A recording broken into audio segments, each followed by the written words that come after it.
It is a normal afternoon. You sit down with a clear intention. You have work to do, a goal to accomplish. Or perhaps you just wanted to read a book, clean your room, or finally start that project you have been putting off for months. But before you begin, a familiar, almost magnetic itch pulls at your fingers. You tell yourself it'll just be for 1 minute. Just to check if anyone messaged. Just to see what the notification was. Just a quick glance before you focus. You unlock the glowing screen, you tap a brightly colored icon, and then the world around you dissolves. You do not make another conscious choice for the next hour. You swipe, you scroll, you consume a 10-second video of a tragedy, immediately followed by a stranger dancing, followed by a political argument, followed by a luxury car you cannot afford. Your brain is being violently thrown from one extreme emotion to another, faster than human evolution ever prepared it for. When you finally snap out of the trance, you blink at the harsh reality of your room. An hour has vanished. It is gone, forever, swallowed by a digital void. You feel a strange, hollow exhaustion in your chest, a quiet, lingering guilt. You haven't moved from your chair, yet your mind is completely drained. You place the device face down on the table, swearing you will regain your focus now. But deep down, you know the truth. You will pick it up again. You are caught in the most sophisticated, invisible, and socially acceptable cage ever engineered. Welcome to the Dopamine Trap. Do not scroll away. Do not look for another distraction. Stay here. For the next 10 minutes, we're going to expose the mechanics of this cage and show you exactly how to break the lock. To understand why you feel so paralyzed, you must first understand what is happening chemically inside your skull every time you touch that glass screen. Inside your brain, there's a powerful neurotransmitter called dopamine. For thousands of years, dopamine was the biological currency of survival and progress. It was the molecule of motivation. When our ancestors hunted for food, built a shelter, or discovered something new, their brains rewarded them with the release of dopamine. It was nature's way of saying, that was good, do it again. It drove humanity to explore continents and build civilizations. Dopamine is not inherently evil, it is the fuel of human ambition. But in the modern world, this ancient system has been hijacked. You no longer have to hunt, build, or achieve anything difficult to get your reward. A team of the smartest engineers and psychologists on the planet has figured out how to give you that exact same chemical reward for doing absolutely nothing. Every notification, every like, every endless scroll on your feed is designed to deliver a tiny, unearned spike of dopamine directly into your nervous system. You're essentially pulling the lever on a digital slot machine over and over again, hoping for a jackpot of digital validation or cheap entertainment. And just like a gambler, you're losing. But you're not losing money. You're losing something infinitely more valuable. You're losing your capacity to do difficult things. Think about the things you used to enjoy as a child. Reading a long book, building something with your hands, watching a movie without looking at a second screen, sitting outside and simply watching the clouds move. Now try to do those things. It feels painfully boring, doesn't it? Your brain screams for stimulation within minutes, sometimes seconds. This is not because you have become fundamentally lazy. It is because your dopamine baseline is completely shattered. When you flood your brain with cheap, high-intensity stimulation all day long, your brain attempts to balance itself by reducing the number of dopamine receptors. It builds a tolerance. Suddenly, the normal, beautiful, quiet moments of life are no longer enough to satisfy you. Reading a book cannot compete with a hyper-edited, fast-paced video. Having a deep conversation feels too slow. Working on a long-term goal feels impossible because the reward is months or years away, and your brain demands a reward right this exact second. You have conditioned your mind to expect a constant drip of extreme pleasure, and as a result, you have made the real world feel utterly unbearable. This is why you feel tired all the time. Your brain is exhausted from the constant chemical spikes and crashes. You are suffering from a digital hangover that never ends. You're trading your long-term potential for short-term artificial comfort. 2,000 years ago, the Stoic philosopher Seneca looked around the people of Rome and noticed a tragic flaw in human behavior. It was a time long before smartphones, the internet, or algorithms, yet his observation is more terrifyingly accurate today than it was back then. He wrote, "People are frugal in guarding their personal property, but as soon as it comes to squandering time, they are most wasteful of the one thing in which it is right to be stingy." Imagine if a stranger walked up to you on the street and reached into your wallet to take $100. You would fight them. You would scream. You would defend your property with everything you have.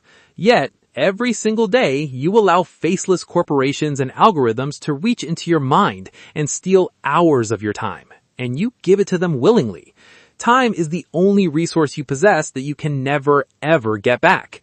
You can lose all your money and make it back tomorrow. You can lose your health and recover it. But the hour you spent scrolling this morning, it's gone. It has been erased from your lifespan forever. When you understand the sheer, brutal finality of time, you realize that giving your attention away to meaningless digital noise is not just a bad habit, it's a tragedy. You are bleeding out your life force, drop by drop, into a glowing screen that does not care about you. The greatest trick the modern digital world ever played was convincing you that this constant stimulation is a form of connection. You look at thousands of faces, read thousands of opinions, and believe you are part of a global community. But in reality, you have never been more isolated. The algorithm does not show you truth, it shows you what will keep you staring at the screen. It feeds you outrage because anger keeps you engaged. It feeds you unrealistic standards of beauty and success because insecurity makes you buy things. It creates a synthetic, highly distorted version of reality that leaves you feeling fundamentally inadequate. You compare your quiet, messy, behind-the-scenes life to the carefully curated highlight reels of people who are also secretly miserable. This is not connection, it's mutual surveillance. The Stoics understood that true peace comes from within, not from the external validation of the crowd. Marcus Aurelius, the emperor who had the power to command the attention of the entire world, chose instead to retreat into his own mind, to write in his private journal, and to seek validation only from his own character. He knew that the applause of the crowd is fleeting, meaningless, and entirely outside of his control. When you seek your worth in likes, views, or digital approval, you are handing the keys to your happiness to a machine that operates purely on metrics. You must take the keys back. So, how do you escape? How do you break the chains of this digital paralysis? You do not need to throw your phone into the ocean or move to a cabin in the woods. The solution is not extreme isolation, it's extreme intentionality. You must initiate a dopamine fast. You must actively choose to embrace boredom. For the next week, I want you to try something terrifyingly simple. When you wake up in the morning, don't touch your phone for the first hour. Let your feet touch the floor. Look out the window. Drink a glass of water in total silence. Let your brain wake up to the slow, natural pace of reality. When you stand in line at the grocery store, don't pull out your device. Just stand there. Experience the mild discomfort of having nothing to distract you. It will feel agonizing at first. Your brain will panic, screaming for its usual hit of cheap dopamine. It will feel like withdrawal, because that's exactly what it is. But if you push through that initial discomfort, something miraculous will happen. The fog will begin to lift. Your baseline will slowly reset. The colors of the real world will become vibrant again. A walk in the park will feel genuinely enjoyable. Reading a book will capture your imagination. And most importantly, your ability to focus, to sit down and do the hard work that actually matters will return to you. You will rebuild your attention span brick by brick. To truly solidify this fortress, you must become an architect of your own environment. Willpower is a finite resource. If you rely solely on willpower to resist the glowing screen, you will eventually fail. You must redesign your physical space to support your mental freedom. Turn off every single non-essential notification. Make your phone a tool that you use rather than a master that uses you. Put it in another room when you need to do deep work. Buy a physical alarm clock so your phone is not the first and last thing you see every day. By changing your environment, you change the default choices available to your brain. You make the bad habits difficult and the good habits frictionless. This is the practical application of Stoic wisdom, recognizing what is within your control, your physical surroundings and your daily systems, and aggressively optimizing them to protect your peace. You are building walls around your inner citadel, ensuring that the chaotic forces of the digital world cannot simply walk through the front door. You are setting the terms of your own engagement with the world. You are choosing to live deliberately rather than accidentally. And in doing so, you elevate yourself above the passive masses who surrender their consciousness to the highest bidder. This is the essence of building your inner citadel. You are constructing a fortress where your attention belongs only to you. You are no longer a leaf blown around by the winds of notifications and algorithms. You are the tree, deeply rooted in the present moment. Remember, every time you choose to put the phone down, you are not just breaking a bad habit, you are casting a vote for the person you want to become. You are reclaiming a piece of your life. The world wants you distracted, passive, and easily manipulated, because a distracted mind is a profitable mind. But a focused mind is dangerous. A focused mind can learn any skill, solve any problem, and build any future. By taking control of your dopamine, you are taking control of your destiny. You are waking up from the simulation. You are stepping out of the passenger seat and finally taking the wheel of your own existence. It is not going to be easy. The algorithms will adapt. The temptations will always be there, pulling at your sleeves, whispering that you are missing out on something important. But you are not missing out on anything. The only thing you are missing out on when you stare at a screen is your actual life. Look at your hands again. You hold the power to turn off the noise.